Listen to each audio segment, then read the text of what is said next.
If you ask a chatbot about the US midterm elections, one company warns the answers will almost certainly be flawed. Forum AI evaluates and grades how AI models handle high-stakes topics. It says many responses are marred by false claims or political bias or questionable sources. For instance, it claims Anthropic's Claude misattributed quotes to a dead congressman, and that Grok said US assessments found no effective Iranian Navy, Air Force or advanced air defences remained operational. Now, we tried to recreate those outputs and found both errors had now been fixed. Campbell Brown is the co-founder of Forum AI, former CNN anchor, was VP of News Partnerships at Meta, and probably one of the world's leading experts in terms of social media news and the search for for verifiable information. But Campbell, good to see you, man. Thank you for taking time.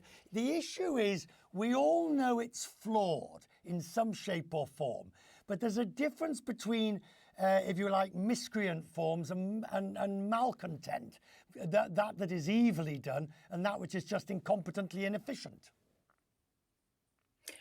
That's true, Richard, but we're going to a world now where you can see where AI replaces social media. It's the way where lots of people are getting their news and information.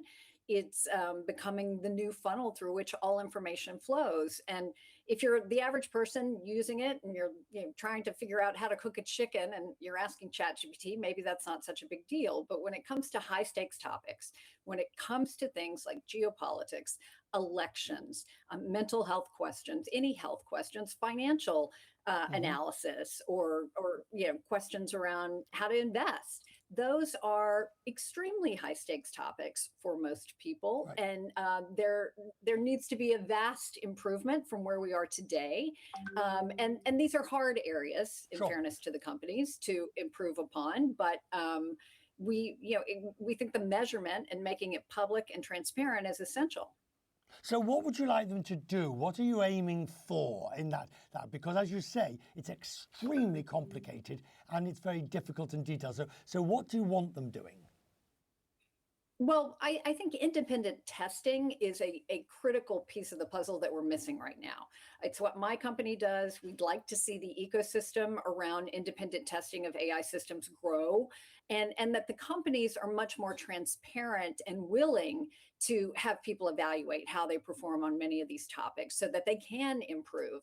And if you think about it, I mean, enterprise is spending millions and millions of dollars on AI with these companies to deploy it at scale in their businesses.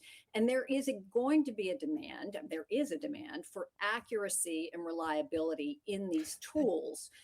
The problem is, if you're the CEO of these companies, the board of these companies, you really do need to ask yourself, who is testing the AI you're spending all this money on? Who's evaluating it for you? And if the answer to that question is the company that's selling it to you, then you have a serious problem. And I think whether you're building your own system internally to evaluate how AI performs, or you're using an outside company or a vendor, they're nonprofits. I think eventually where we end up, Richard, is this is going to be an area where government regulation is going to come into play. We already see that happening, certainly around security, but on any high stakes information, anything that really matters, anything that puts your company in a position of liability, you have to have some kind of independent measure to rely on to feel any confidence about deploying any further. I realize that this sort of is a slightly depressing thought, but ultimately, because it will be expensive and difficult, and is it going to take an accident? Is it going to take a calamity? Is it going to take something going badly wrong before those involved actually prepared to do something about it? I don't think so. I think actually incentives are aligned, and I do think these companies want to improve.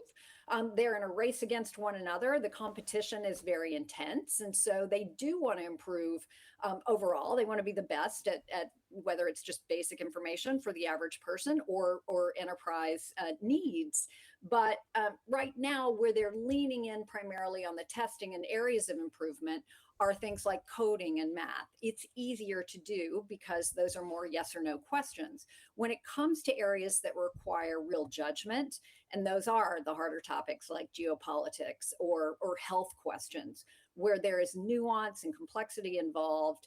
You're going to need experts, genuine experts who have real world experience involved in that process. It's only been recently that the big AI labs are bringing in people with the level of expertise they've needed to be able to perform those kind of tests Right. around or evaluation around these particular areas. And I think at the end of the day, though, you still can't have the companies grading their own homework.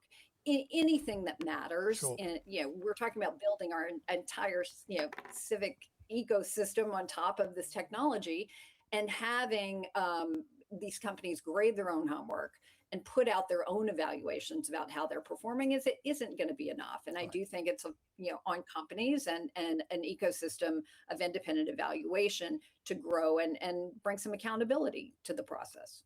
I'm grateful. We'll talk more. Thank you for joining us tonight. I appreciate your time. Thank you, Campbell. Good to see you again. Thank you. Good to see you, Richard.